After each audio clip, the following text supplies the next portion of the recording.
welcome to our first bonus episode. Bonus! To the Zebit Extra v Phoebe. This one's going to be a little bit less of a debate unless we have very differing opinions on these shows.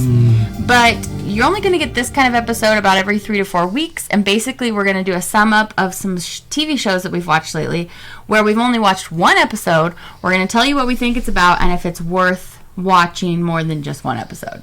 So, would you like to go first, Zebit Extra? Yeah, I think I will. Okay. Tim has a list of the shows we're going to talk about right here. So, let me bring up one that I kind of put up as a joke the other day. MILF Manor. Mm-hmm. And where can you watch this? Discovery Plus. Okay, so if this sounds good to you, that's where you're going to go to watch it. So what's MILF Manor, sir? So, Phoebe loves watching these shows with the... I like basically all reality TV. All reality TV. Anything, I'll try it at least one episode. That's why we watch a lot of silly shows. We do. So he's like, this seems weird. I bet she'd like this.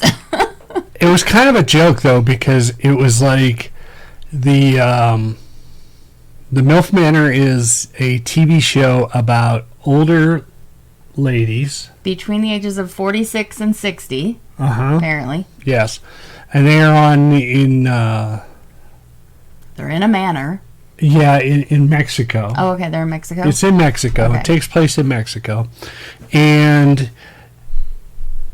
they're on a dating show. Mm-hmm. And they know they're dating younger men. Younger men. That's the MILF Manor. What you don't know is the younger men are all the sons of all these moms. It's so weird. It's very weird. So are you going to watch another episode? This TV show is enough of a train wreck. Bizarre. I kind of want to see where it goes. I feel like we'll definitely watch one more episode. Yeah, one more episode because I got to see what happens because that one woman is like... Okay, firstly, this is not a dating show where people are trying to find lifelong partners. In my opinion, no, it does not seem that way. Just want to find somebody to hang out with and date. So for me, like, how invested I am in it goes way down if I know that the couples aren't going to stay together. True. But I would watch at least one more episode, and a lot of dating shows the couples don't stay together anyway. But yeah. Imagine if you will, these dating contestants, and in order to get to sleep with each other, they have to first kick out the son of the lady that they want to sleep with. So the moms are rooming with their sons. Yes, they're in the same room. Many elements like that are so cringy that you're like, we just kept looking at each other like, oh my goodness, yeah. Yeah. And the one woman is just like dead set that her son will not date this other woman. Oh, the producers are going to push that hard. They are. You can see that. And so that woman's standing there with the other woman's son, and she's like, hey, Mom. Yeah. Oh my goodness. It was just like, So if that sounds like the show for you, MILF Manor on Discovery Plus. Yeah. It's like dating reality TV show that is nails on a chalkboard. Yeah, there you go. But you kind of have to see where it goes. Okay, so the next one I'm going to talk about is The Peripheral. Are you okay if I talk about this? Yeah. We actually just watched this today. I saw it on a video. I follow a lot of movie review channels, and they often will review TV shows, and this girl had suggested this show as like one of the most underrated. Nobody's talking about it, and it's about this girl. I don't want to give too much away in any of these summaries, but it's kind of like Ready Player One, where a lot of people... That's exactly what I was thinking. We just talked about that a few minutes ago. Did we? Yeah, we did. Okay. So it's kind of like Ready Player One, where they're playing these VR video games, and they can make a lot of money, but it's kind of like dangerous and so they definitely need some money. It's this girl and her veteran brother. They're taking care of their ill mother, and they have this opportunity to make some money and try out this new VR experience. Yes. And so you get in there, and she finds out how dangerous it really is. And it's good. I felt it was beautiful. I felt like it was action-packed. Yeah. You get invested. You feel scared sometimes. Absolutely. So will you watch another episode with me? Oh, I can't wait, actually. We'll definitely watch another one. Yeah, I mean, we could leave right now and go watch one. I would say that might be our favorite, actually, spoiler, out of all the things on here, except for our honorable mention, which we binged the whole thing. So... We binged one? If that sounds like an interesting show to you, you can watch The Peripheral on Amazon Prime. I highly recommend it. Yeah. So after one episode, I highly recommend this. All right. So what would you like to talk about next? So I think I would like to go with The Pressure Cooker. Okay. Where can you watch it? That is also on Discovery Plus. Oops. That is also on... No, wait. It's on Netflix. That is also on Netflix. We didn't do an also yet. I know. So just so you can watch it on Netflix. If you like to watch The Pressure Cooker, you can check that out on Netflix. And it's a... Unlike it sounds, it's not a cooking show about people who only cook with pressure cookers. I know. That's honestly what I thought it was going to be. I thought it was like, a set it and forget it kind of show. There you go. And it kind of turns out to be one. Does it? Kind of. I think so. I'm not sure. All right. General premise. The general premise is they bring in several chefs. There's like 8 or something. Yeah. 10. 8 or 10. 12, I don't know, somewhere in there. And they have all these chefs, in this... They're living in a house together. They're living in a house together. And the premise is they have to cook, and one by one they'll get kicked out. And who's judging them? That's the kicker. They're judging themselves. And so... It's not always about who did the best or what, it's kind of like... Alliances. I was going to say it's kind of like Survivor meets Hell's Kitchen or, another one of those shows like Big Brother. They're only communicated to through, what is that machine called that takes the orders? It's a ticket... a ticket taker that prints it. Yeah. And so there's no presence of like a host there's or no like host. A chef that they have to impress or anything. Right. So that part's really interesting. So I was thinking it's a combination of like Survivor because of alliances. Right. Like Real World because they're living in a house together and Real you're like, World. what's going to happen with all these people? Yeah. And then like Hell's Kitchen or Top Chef. Exactly. And what's going to happen from there? So... What do you think? Is it worth another watch after just one episode? I would probably try another one. I'll definitely try at least one more. I would try one more. So we have it like, I loved the show. I'll try one more and like definitely no. Yeah, I'll try one more. Okay, the show that I'm going to talk about is one that I watched that you didn't see. Oh, yes, I loved that show. Well, I want to talk about it because I really liked it. That show was amazing. So this show is called Love at First Flight. Oh, I never heard of that. This is on the Discovery Plus network. If you want to find a bunch of really random reality shows, subscribe to Discovery Plus. It is true. And honestly, I don't think the Discovery Plus I don't think it's expensive. No. It's like $3 a month or $5 a month. Yeah. Similar to, I think Apple Plus is also one of the cheaper ones. So, this is a dating show. Ooh. But the premise is... You know how I love a good dating show. I know, Tim loves it. That's why I watched it without you. I kind of tend to spare him on some of the dating shows because he hates those. He hates Kardashians, and he hates dating shows. The Kardashians are horrible. Yeah. Anyway, we're not going to review them because they've been around a long time. So, Love at First Flight... it has one season available. It's on the Discovery Plus app. Unfortunately, I think it's all they're going to make because it was made in 2018, I guess. I looked it up. Sadly, they don't want to continue this experience. But Okay, so you know how a lot of people say that when you travel with somebody, you find out if you're truly compatible because you have your first like real test of the relationship because people are under their best behavior until they're put under pressure or stress. Oh, absolutely. So the premise of the show, I mean, come closer to my microphone, is that they're going to travel. They're going to do cross-country road trip for 30 days, but not all in cars. They're going to do plane trip and stuff. Oh, I was going to say road trips with somebody for 30 days. That would be the roughest. Oh. And you're just getting to know them. So it's like Amazing Race. That's why Amazing Race would never work for me because I'm like, no, I can't. No. We've traveled and you don't like hate me after. You're a good travel companion. You sit in your passenger seat and you fall asleep.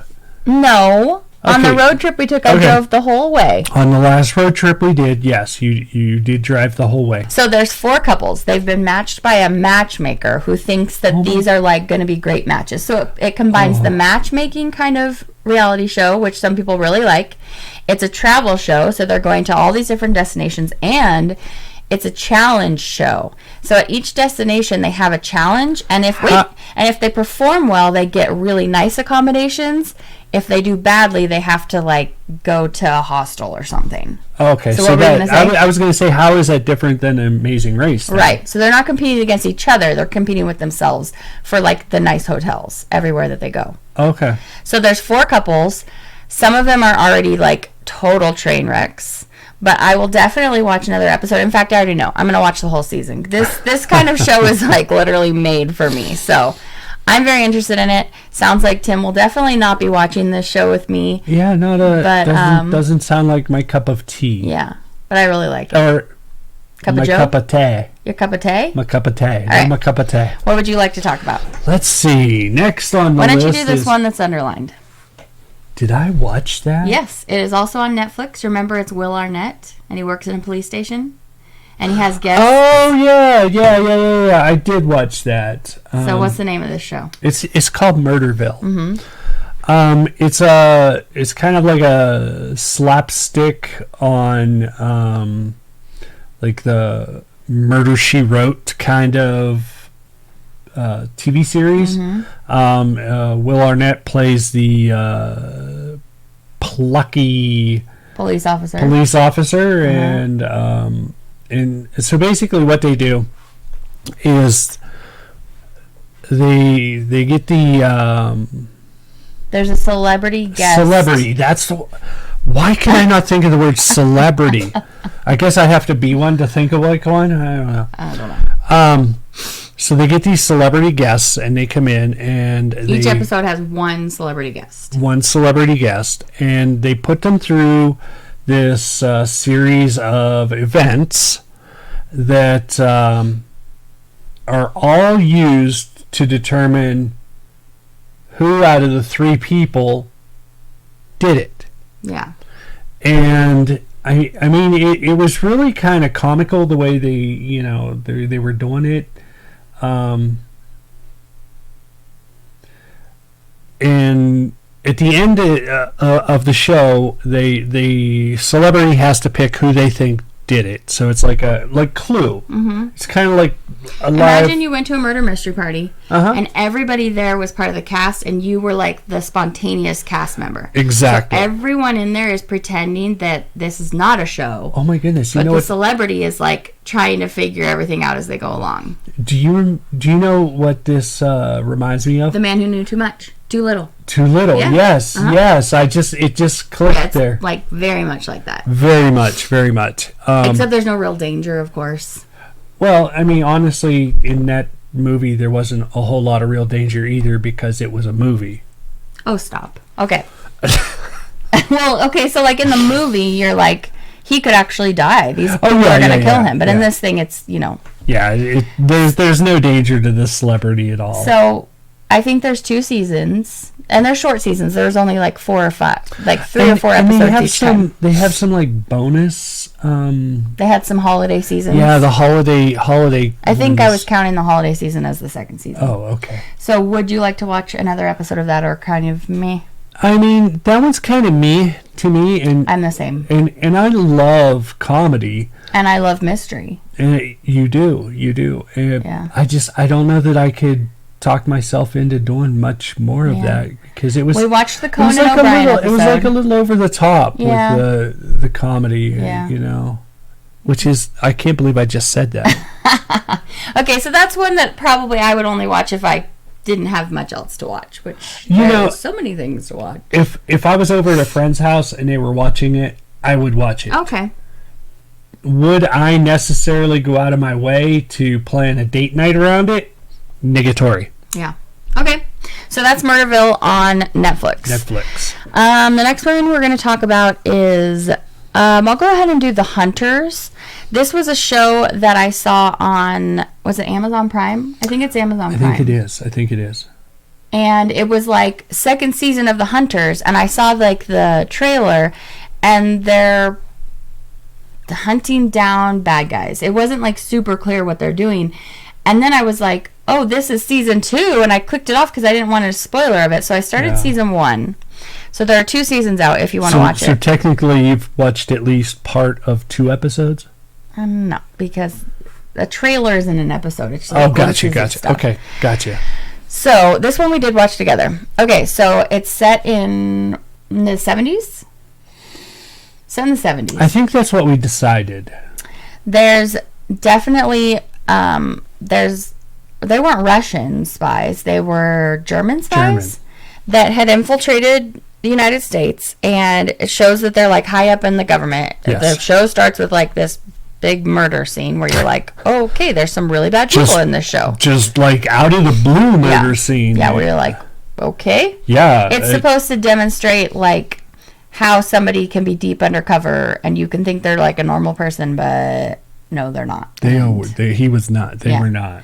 So then you jump totally to this other kid, and he's trying to help him and his grandma stay afloat. And there's a lot of racism against his Jewish background. Correct. And all of a sudden, I'm just going to go ahead and say, spoilers. Spoilers for this show. All of a sudden, his grandma gets murdered. What? Yeah. And he just thinks it's like a robber. But then this other guy comes who was with his grandma in Auschwitz and is like, is he the one that clues him in? He's like, I don't think she was. Yeah. That was just like a random murder. Like, did you see anything about this guy? The grandmother, as she was getting murdered, was saying something. She's like, you can't hide or something. Yeah, you can't hide. You can't hide. So then the friend to the grandma, who's played by Al Pacino. Yes, Al Pacino with a beard like mine. He's like, if you ever need anything, come find me. I can help you. You know, I owe your grandma my life. And so he does end up going to this guy's house, and he's very wealthy, and he has like this underground spy kind of thing. Mm-hmm. Oh, and somewhere in there you find out that the main kid, who I believe is Percy Jackson, he can like see patterns really well. Is that actually Percy Jackson, or is that the person who played Percy Jackson? It's the actual Percy Jackson. So wow. Yeah. Wow. I know. That's pretty cray-cray. That's celebrity right there. That is celebrity. So when you know his character name, but not his real name. So he has like this special ability. Okay.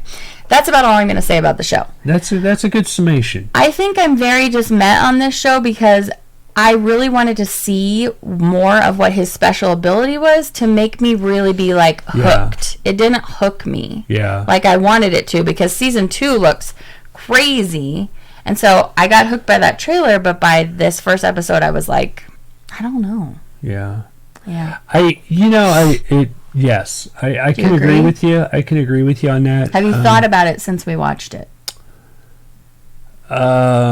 Yes. Oh. I've thought about it all the way to the point where when you told me we were going to review this one, I went, which one was that? Okay, I get it. Okay, so that was probably a meh. It was a meh. Yeah, I didn't hate it, but meh. Yeah, it's another one where, I don't know, maybe if I watched a couple more. Yeah, or if I saw somebody's review that said you really have to push through to like episode 3 or something. Yeah. The next show, also a reality show, and this one can be seen on Hulu. Hulu? Mm-hmm. Hulu? Yeah. This one can be watched on Hulu. And when I first saw the preview for it, I haven't told him what it is yet, by the way. Oh, I know. So secretive. Yeah, I'm holding that hook. Yeah. It's called Special Forces, and it's on Hulu. It's a Fox show, but you can find it on Hulu. Yeah, and it's about the celebrities once again. There's like 10 celebrities. There are. What kind of celebrities? There are all kinds. There's basketball celebrities. There's athletes, figure skating, musicians, actors. Yep. A chef. Yep. And what they do is they take this group of people and they take them out into the desert, into a camp that's been set up, and they kind of put them through a basic training.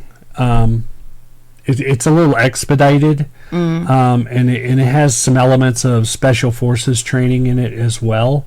Some of the things they do are a little outside of normal Army basic training. But you see the elements of a basic training in this show. But it was one that, like, when they were previewing it, I was like, I don't want to see this. This does not look good to me at all. And Phoebe actually put this on and was watching it as I was playing a video game, and like it kind of hooked me. It kind of caught me, and so yeah. I went over and sat down and watched it. But they do all these different challenges. Like extreme challenges. Yeah. Like the one, they were like maybe 200 feet up and they had to cross the wire. Wire. Yeah, they had to cross this big gap about 200 feet up. That one was definitely an interesting challenge. And just things like that, and basically it's kind of like a SEAL equivalent training, in the fact that anytime they want to quit and give up, all they have to do is go up and talk to the staff and give in their armband. And I tell you, one of the things that, like, for the most of the first episode, I did not know what they were saying, and it honestly sounded like they were yelling, "Yes, chef! Yes, chef! Yes, chef!" And it was funny because we had just watched the menu, and that took on a whole new connotation. And so I'm like, why are they yelling, "Yes, chef"? Yeah. Yes, staff is what they were saying. But so. Should we watch another episode? I think we will. Yeah. I think we will. It was entertaining. Some of them are too crybaby-ish that I'm just like, why'd you come on this show? Yeah. Okay, so we have one more before we're going to get to our honorable mention, which is a show that we've watched all of the first season and highly recommend. I didn't do it. So the last one I'm going to talk about is a show called Kaleidoscope. It's on Netflix. And Tim, I was watching this in the same room with him. Yes. But he didn't really pay attention. So I'll just tell you what it's about. It's basically about a group of con artists, and they're going to pull this heist. And the one, like the main guy, and it kind of like jumps back in and out of time, so you're getting a little bit more at a time, but that's also kind of confusing. But you're finding out like how he knows the different people that he's recruited for this heist. But anyway, he has this grudge against this guy, and he wants to steal a bunch of money from him. So I have to say that after watching one episode, I will not be watching more of this show. Sorry. I thought you actually watched more of the show. I think it started playing into the next episode, and I was like, It just didn't catch me. I was invested in the daughter, and then you find out like different stuff about her, and then I was just like not as invested. I don't know. So I agree with you. There was elements of this show that might make it a good show, but I am not one that likes constantly flashing back and forth. Same. If I don't understand where I'm at in the timeline, it's not a good timeline for me. It also makes it so that when Tim's watching a show with me, I'm like, what's happening? Wait, when are we now? Oh my God. Wait, who? it's too confusing for me, and then I can't follow it, and I'm always asking him questions, and that's like his biggest pet peeve. No, not my biggest, but so that was Kaleidoscope. If that sounds interesting to you, if you like heist shows, that's on Netflix. Yeah. So the show that we really, really liked and binged the whole thing, so it doesn't really count as, after just one episode, but apparently I would watch it. Yeah. It's also on Netflix. And it is called The Recruit. Mm-hmm. It's about a young, fresh out of college lawyer. CIA lawyer. And yes, he joins the CIA, and he lives with his two best friends. Mm-hmm. Also lawyers. They're, I don't know, is the male roommate a lawyer? Mm-hmm. They met in law school. Okay, so the three of them are lawyers, and they each work for different branches of the government. Okay. And this one kind of had a Tarantino effect because it literally started at the end of the season. But then, does it jump around the whole rest of the time, or not? It really? did not. Okay. It went from the very end to the beginning, and then explained the week. I think is it just a week? It's like a week. Oh my gosh! Might be a little more time than that, but I mean, this poor guy, he's literally Monday morning, he's in D.C., and his boss is like, you got to go to Syria Phoenix, or wherever. Well, you got to go to Phoenix and talk to this person. So he flies to Phoenix, talks to that person. Then he has to fly back to Washington, and then he's like, oh, well, with that information, you've got to go to, we're Lebanon or something. I can't remember where it was, but he flies far. He's constantly in planes. Yeah, and so for the first 3 days of his first week at CIA, he's literally nonstop. Yeah, and he's not an operative. He's just a lawyer. Yeah, he's a lawyer. He works in the general counsel's office, and he ends up being in the field for literally the whole time. And everybody in the office is like, oh, it's a newbie, so they're gonna trash on him. Yeah, let's give him the worst, and let's, not help him. And in fact, it's not help him. It's let's try and trip him up as much as we can. Yeah. And I have to say, it's very compelling. It kept us glued to our seats. We were like, what's going to happen next? It is. It's it's almost too fast-paced, where I was like, this is stressful. It's kind of a Jason Bourne-esque movie, which obviously TV series, which is obviously what they were going for. Although he doesn't have any kind of special prowess at really anything except for talking to people and kind of getting them to do what he wants them to do. Yes, he's got the gift of gab. Yeah, but he's definitely not Jason Bourne-esque in any of the physical ways. No, but it's that kind of movie, it's that kind of TV show. Yeah. But it's a very entertaining, very fast-paced, very whodunit kind of, who is doing it. Who's the bad guy? There's a lot of bad guys. So we would definitely watch. Clearly after one episode, we were like, yes. So we watched the whole thing in probably a weekend or something. And there's only 6 episodes. I think there's 8 maybe. And to be honest with you, that was the downside for me, because we binged it all, and I was like, I want more. Yeah, we're excited for season 2. I want it now. Yeah, especially because they end you on a huge cliffhanger. So, anyway, don't want to give away too much about the show. We definitely recommend it if you don't mind a little violence, a lot of language. Yeah. I don't think there was any nudity. I don't think so.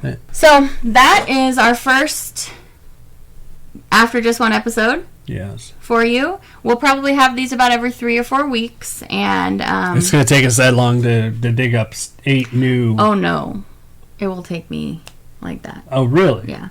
There's so much TV out there to watch, babe. And people, you don't want to watch stuff. Sometimes you just want somebody to tell you what it's like after watching an episode. So hopefully you found this helpful. Let us know in the comments if there's a show you've been thinking about watching, but you're like, I want to know what somebody thinks about it first. Yeah, let us know. I'd be more than happy to be the guinea pig. Be the guinea pig. Unless it's a reality dating show. Well, I mean, even if it's a reality dating show, I could come on here and go, "Oh man, I hate." Oh yeah, I'm gonna make him watch Love Island now. I've seen Love Island. That's one that's actually hard for me to stick with. So, all right. So, thanks for joining me for this bonus episode. Thanks for having me. Yeah. Thanks for watching most of these shows with me. You're quite welcome. For the most part, I enjoyed this. Good. Okay, folks. Well, we hope you have a fantastic rest of your day. Don't forget to subscribe, and we'll see you back for the next one. Yep. We'll see you. Okay. Take care. All right, Bye. Bye.